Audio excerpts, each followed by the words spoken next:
waa siyaasiyiin aqoon-yahano nabadoonna iyo salaadiin ku abtirsada beelaha dega Jubbaland oo halkan kaga shiraya wixii ay ka yeeli lahaayeen madaxweyne Madoobe oo sida ay u arkaan ah kaligii taliye aan dhicin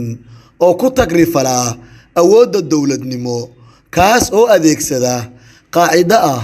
taageer ama dhaaf Kismaayo.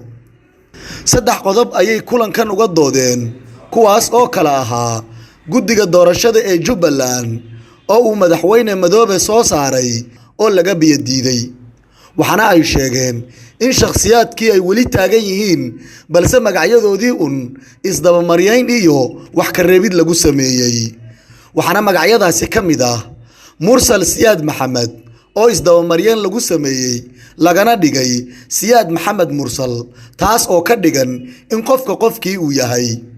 Samsam Macallin Faarax Abuukar oo iyana macallinta laga reebay lagana dhigay Samsam Faarax Abuukar,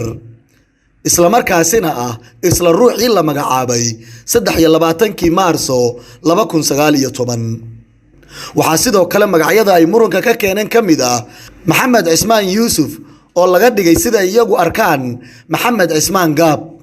taas oo ka dhigan in Yuusuftii lagu bedelay Gaab, iyo Axmed Maxamed Yuusuf oo isna la isdaba mariyay lagana dhigay Axmed Yuusuf Maxamed oo ay aaminsan yihiin inuu yahay isla ruuxii hore, iyo ugu dambeyn Ibraahim Aadan Ibraahim oo guddigii 23 Maarso 2019 ku jiray guddigan 30 May 2021 ku jira oo aan wax ka bedel lagu sameyn. qodobka labaad ayaa isna ahaa in dawladda lagu wargeliyo in bil ay ka harsan tahay mudaxileedkii dawladda ay u qondaysay ee 2 sano ahaa, waxaana qodobka saddexaad uu ahaa inay taageeraan kulan weyne Minnesota ka dhacay oo looga hadlayay labadii qodob ee hore. 2 sano ee doorashadii boobka ahayd ee uu yiri isagu isku caleema saaray Axmed Madoobe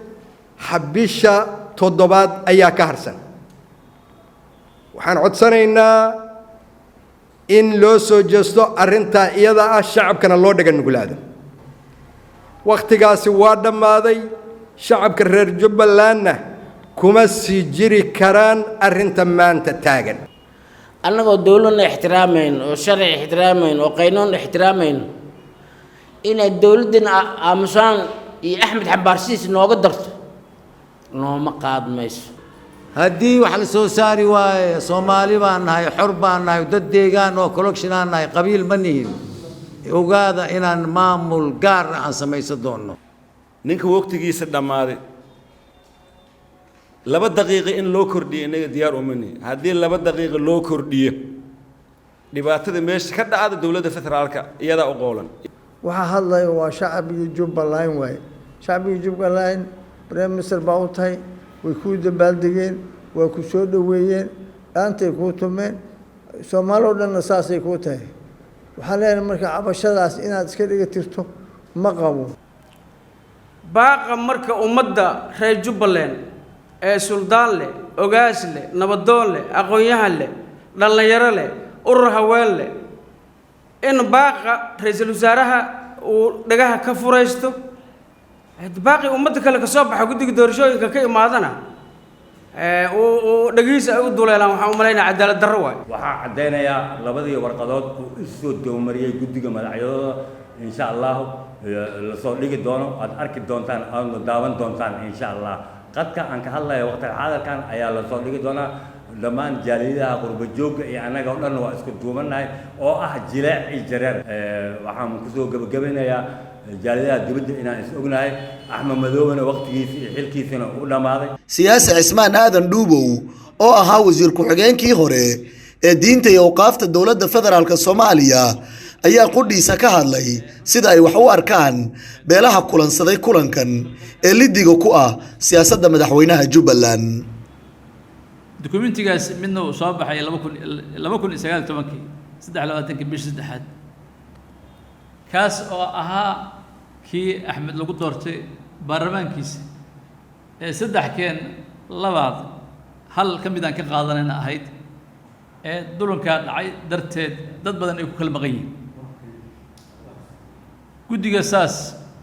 wax u sameeyey ee musuqooda iyo cadaalad darradooda la ogaa bay misna waxay noqotay in 10kii bishii May 2021 guddigan hadda la roo baahan yahay in heerka qaran ee federaal ee Soomaali Maxamed isugu imaanayso la rabo in wax loogu hagaajiyo in isla iyagii la soo doorto uu asagii door biday dadkii musuqa ka shaqeeyay ee guddigaas ahaa ee hore looga cabaday ee tii ay sameeyeen gobolka iyo dadkiisa ku kala maqan yihiin in haddana misna iyaga ay yihiin kuwa la soo magacaabo oo runtii magacyadooda la isdhaafiyo waa dukumenti yaalla waa dukumenti aan u gudbinay meelahay markaa lahayd waa dukumenti warbaahinta iyo dhammaan dadka waxgalka iyo dadka wax kaska ee reer Jubbaland meel ay joogaanba ay gacan ku hayaan aadan u hambalyeynaa aad baa fariintiina ummadda iyo deegaanada dadka ka soo jeeda dhan ay ugu dirsadeen waxaan rajaynaynaa insha Allah taala in diyaar garow loo noqdo mustaqbalka dalka iyo deegaanka mar labaad iyo mar saddexaadba waa in salaameynaa waxaan rajaynaynaa in aan waqtigeeda ay marayso waqti badan baan soo taagneen waqti badan baan u soo joognay kala duwanaansho iyadoo system jiray iyadoo jira ay systemkiiba u taagan yahayba laakiin maanta in faham badan oo dhaco oo dadka ay dareenkooda biseelkooda u yimid waxaa ka garan kartaa fadhiga hadda aan fadhinay fadhiyada Yurub iyo Mareykan dadka fadhiya hadda ka hadlaya ee ehliyada iyo odwadaadka isugu keentay waa wax kulliba jiritaankeena dhulka meel u guura mala dadka deganaa oo wada deganaan doonaan Cabdi Shakuur Shaasha warbaahinta City Muqdisho